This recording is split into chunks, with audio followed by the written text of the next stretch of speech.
அனைவருக்கும் வணக்கம். சிம்மராசினியர்களுக்கு நிகழ இருக்கும் புத்தாண்டான 2025ஆம் ஆண்டு என்ன மாதிரியான நன்மைகள் எல்லாம் ஏற்பட இருக்கு, கிரக நிலைகளின் ரீதியாக அமையிருக்கும் சாதகங்கள் என்ன, பாதகங்கள் என்ன, மேலும் என்ன மாதிரியான முன்னேற்றங்கள் எல்லாம் உங்களுடைய வாழ்வில் ஏற்பட இருக்குது. குறிப்பா சிம்மராசினியர்களை பொறுத்த வரைக்கும் இந்த 2025ஆம் ஆண்டை பொறுத்தவரை அர்ப்பனுக்கு கூட வாழ்வு ஏற்படக்கூடிய ஒரு வருடமாக தான் இந்த 2025ஆம் ஆண்டு அமைஞ்சிருக்குது. தருணங்கள்ல கிரகங்களுடைய சஞ்சார நிலைகள் என்ன என்று பார்க்கும்போது ரிஷபத்தில் குரு பகவான் வக்ரகதியிலும், கடகத்தில் செவ்வாய் நீச்சம் பெற்றும், கன்னி ராசியில் கேதுவும், விருச்சகத்தில் புதனும், தனுசு ராசியில் சூரியனும், மகரத்தில் சுக்கிரனும், கும்பத்தில் சனி பகவானும், இனத்தில் ராகுவும் சஞ்சரிக்கிறாங்க. இந்த கிரகங்களுடைய சஞ்சார நிலைகளின் காரணமாக சிம்ம ராசினியர்களுடைய வாழ்வில் குடும்ப சூழ்நிலை ரீதியாக உத்தியோகம், தொழில், வியாபாரம், கலைத்துறை, அரசியல் துறை, மாணவ மாணவிகள், விவசாயத்துறையினர், பெண்மணிகள் என அனைவருக்குமே என்ன மாதிரியான நன்மைகள் எல்லாம் ஏற்பட இருக்கு என்பது குறித்தான முழுமையான பதிவு தான் இந்த வீடியோல நம்ம விரிவா பார்க்க போகிறோம். அந்த வகையில நிகழ இருக்கும் புத்தாண்டான 2025ஆம் ஆண்டு சிம்மராசினியர்களுக்கு மேலும் என்ன மாதிரியான முன்னேற்றங்கள் எல்லாம் ஏற்பட இருக்கு, அதுவும் குடும்ப சூழ்நிலை ரீதியாக என்று பார்க்கும்போது உங்களுடைய ராசிக்கு 5ஆம் இடத்தில் சுக்கிரன் இருப்பதால் பொருளாதாரம் உயரக்கூடிய ஒரு வருடமாக தாங்க அமைஞ்சிருக்குது. அது மட்டும் இல்லாம இந்த வருடத்துல எதிர்பாராத பொருள் சேர்க்கையும் ஏற்பட இருக்குதுங்க. அதே போல் வண்டி வாகனங்கள் வாங்க வேண்டும் என்ற முயற்சியில் ஈடுபட்டு கொண்டு இருக்கும் சிம்ம ராசினருக்கு சிறு முயற்சியிலேயே நல்ல ஒரு முன்னேற்றம் ஏற்பட இருக்குதுங்க. உங்களுடைய உழைப்புக்கேற்ற வருமானம் உண்டுங்க. அதே போல் குரு உங்களுடைய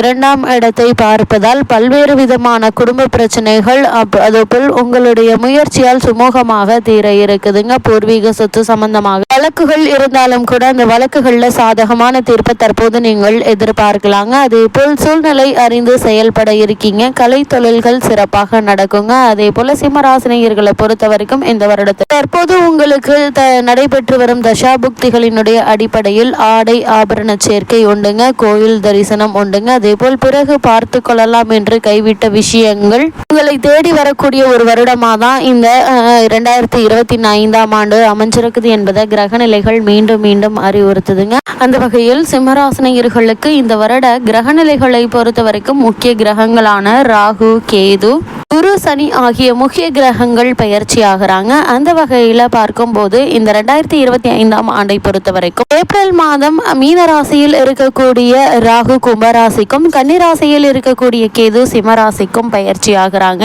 இந்த ராகு மற்றும் கேதுவினுடைய பயிற்சியின் காரணமாக சிம்மராசினியர்களுக்கு என்ன மாதிரியான நன்மைகள் எல்லாம் இந்த வருடத்தில் ஏற்பட இருக்கு என்று பார்க்கும்போது சப்தமஸ்தானத்தில் ராகு சஞ்சரிப்பதால் திருமண முயற்சியில் ஈடுபட்டு இருப்பவர்களுக்கு கல்யாண வாய்ப்புகள் கைகூட இருக்குதுங்க. பொருளாதாரத்தில் சகஜ நிலை ஏற்பட இருக்குது. அதே போல் குடும்பத்தில் சுப செலவுகள் அதிகரிக்கும். சிம்மராசினியர்களை பொறுத்த வரைக்கும் குடும்பத்தில் சுப செலவு அதிகரிப்பது மட்டுமில்லாமல் வெளிநாட்டு வணிகம் ஆதாயம் தரும் விதமா அமைய இருக்குது. ஜென்ம ராசிக்கு கேது வருவதால் ஆன்மீக நாட்டம் அதிகரிக்குங்க. சமூக நலனில் அக்கறை காட்டுவீங்க. அதே போல புகழ்மிக்க ஆலயங்களுக்கு சென்று வழிபட்டு வரும் வாய்ப்பு உண்டுங்க. உத்தியோகத்தில் எதிர்பார்த்த நிறுவன மாற்றம் கிடைக்கக்கூடிய ஒரு தருணமாக தான் இந்த புத்தாண்டு அமைய இருக்குதுங்க. உடல் நலனை பொறுத்த வரைக்கும் சீராக மற்றும் மருத்துவம் கை கொடுக்கும் என்பதை கிரக நிலைகள் தெளிவாக அறிவுறுத்துது. அதே போல குரு பகவானை பொறுத்த வரைக்கும் இந்த புத்தாண்டில் ரிஷபராசியில் சஞ்சரிக்கிறார். அதாவது ரிஷபத்தில் குரு சஞ்சரிக்கும் போது 10ல் குரு வருவதால் பதவி மாற்றம், இடமாற்றம், உத்தியோகத்தில் நீண்ட நாட்களாக எதிர்பார்த்து காத்திருந்த உயர் பதவியும் வெளிநாட்டு யோகமும் கிடைக்க இருக்குதுங்க. அப்படிப்பட்ட குரு பகவான் இந்த புத்தாண்டில் ரிஷபராசியிலிருந்து மிதுன ராசிக்கு பயிற்சி ஆகிறாருங்க. மிதுனத்தில் குரு சஞ்சரிக்கும் போது லாபஸ்தானம் புனிதம் அடைகிறதுங்க. எனவே தொழிலில் எதிர்பார்த்ததை காட்டிலும் கூடுதல் லாபம் கிடைக்க இருக்குது. அதே போல் பங்கு சந்தையின் மூலமும் பணம் குவிய தொடங்குங்க. சிம்மராசினியர்களுக்கு இந்த குரு பகவானுடைய மிதுன ராசி சஞ்சாரத்தின் காரணமாக விலகி சென்ற சொந்தங்கள் விரும்பி வந்து இணைய இருக்கிறாங்க. அதே போல் இடமாற்றம், வீடு மாற்றம் ஏற்படுவதற்கான வாய்ப்புகளும் இருக்குதுங்க. எதையும் யோசித்து செய்வது நல்லது. பிறருக்கு பொறுப்பு சொல்வதன் மூலம் பிரச்சனைகள் உருவாகலாம். அதனால் இது மாதிரியான விஷயங்கள்ல நீங்கள் அதிக கவனம் செலுத்துவது மிக மிக நல்லது என்பதை கிரக நிலைகள் மீண்டும் மீண்டும் அறிவுறுத்துதுங்க. அது மட்டும் இல்லாம இக்காலகட்ட கிரக நிலைகளை ஆராய்ந்து பார்க்கும் போது மேலும் என்ன மாதிரியான ஒருவேளை உங்களுக்கு பழைய கடன்கள் இருந்துச்சு அப்படின்னா அவற்றை அடைத்து நிம்மதி பெறக்கூடிய ஒரு வருடமா இந்த புத்தாண்டு அமையிருக்குது. அதே போல பண வசதி என்பது போதிய அளவிற்கு இருக்குங்க. நினைத்தவை அனைத்துமே நடக்க இருக்குதுங்க. அதே போல திருமண சம்பந்தமான முயற்சிகளை மேற்கொண்டு வரும் சிம்மராசினருக்கு இந்த வருடத்தில் ஒரு நல்ல வரன் அமைய இருக்குதுங்க. அதே போல புத்திர பாக்கியத்திற்காக இயங்கிக் கொண்டிருப்பவர்களுக்கும் புத்திர பாக்கிய யோகம் கிடைக்க இருக்குது. அது மட்டும் இல்லாமல் திருமணம் போன்ற சுப நிகழ்வுகள் நிகழ இருப்பதால் அவற்றின் காரணமாக சுப செலவுகள் அதிகமாக இருக்குங்க. வருமானமும் போதிய அளவிற்கு இருப்பதால் செலவுகளை சமாளித்து விடுவீங்க. ராகு உங்களுடைய ராசிக்கு அஷ்டமஸ்தானத்தில் இருப்பதால் ஏதாவது ஒரு உடல் உபாதை ஏற்பட்டு பின்பு குணமாகுங்க. அதே போல் உங்களுடைய ராசிக்கு கலத்திரஸ்தானமாகிய கும்பத்தில் சனி பகவான் ஆட்சி பெறுவதால் மனைவியினுடைய உடல் நல்ல கவனமாக இருங்க. சிறு சிறு உடல் உபாதை என்றாலும் கூட உடனே மருத்துவரிடம் அணுகி அதற்கான சிகிச்சை எடுத்துக்கொள்வது மிக மிக நல்லது என்பதை கிரகநிலைகள் மீண்டும் மீண்டும் அறிவுறுத்துது. அதே போல் விபத்துகள் ஏற்படுவதற்கு வாய்ப்புகள் அதிகம் இருக்கு என்பதால் அதிக கவனம் மிக மிக நல்லதுங்க. அதே போல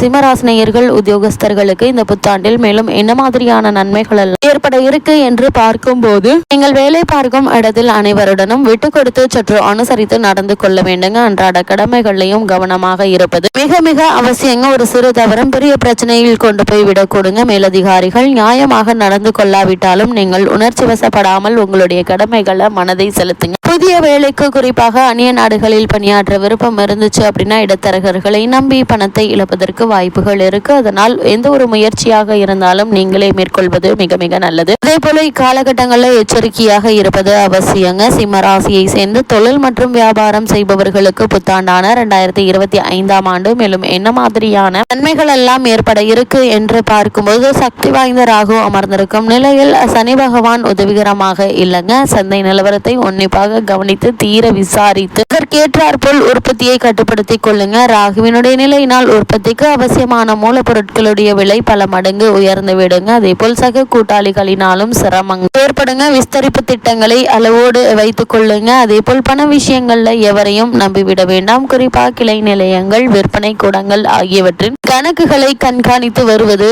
உங்களுக்கு தேவையில்லாத நஷ்டம் ஏற்படாமல் இருக்க உதவிகரமாக இருக்குங்க. அதே போல் சிம்மராசினியர்களை பொறுத்த வரைக்கும் பெண்மணிகளுக்கு இந்த புதிய வருடத்தில் என்ன மாதிரியான நன்மைகள் எல்லாம் ஏற்பட இருக்கு என்று பார்க்கும்போது ஆரோக்கியத்தில் அதிக அக்கறை காட்ட வேண்டிய ஒரு சூழ்நிலை உருவாகுங்க. அடுத்தடுத்து விரயங்கள் ஏற்படும். கணவன் மனைவிக்குள் பிணக்குகள் ஏற்படாமல் இருப்பது நல்லது. அப்படியே ஏதாவது சண்டை சச்சரவுகள் ஏற்பட்டாலும் கூட ஒருவருக்கொருவர் விட்டு கொடுத்து அனுசரித்து நடந்து கொள்வது நல்லதுங்க. வீடு மாற்றம் விரும்பும் விதத்தில் அமையுங்க. உடன்பிறப்புகளையும் கொஞ்சம் அனுசரித்து கொள்ள வேண்டிய ஒரு தருணமா அமைஞ்சிருக்குதுங்க. குடும்ப ரகசியங்களை வெளியில் சொல்ல வேண்டாங்க. பெற்றோருடைய உடல் நலத்துல கவனமாக இருப்பது நல்லது. அதே போல் பணிபுரியும் பெண்களுக்கு சக பணியாளர்களால் தொல்லை உண்டுங்க. கேட்ட இடத்திற்கு மாறுதல்கள் கிடைக்கக்கூடிய ஒரு தருணமா தான் இக்காலகட்டம் அமைஞ்சிருக்குது என்பதை கிரகநிலைகள் மீண்டும் மீண்டும் அறிவுறுத்துது. அதே போல சிம்மராசினியர்களுக்கு இந்த புத்தாண்டில் கிரகநிலைகளின் ரீதியாக கூறப்படும் பரிகாரம் என்ன என்று பார்க்கும் போது திருக்கடையூர் சென்று அபிராமி அம்மன் வழிபாடை மேற்கொள்ளுங்க. எண்ணற்ற நன்மைகள் உங்களுடைய வாழ்வில் ஏற்படுவதற்கான சாத்தியக்கூறுகள் அதிகம் இருக்கு என்பதை கிரகநிலைகள் உங்களுக்கு உறுதியளிக்குது.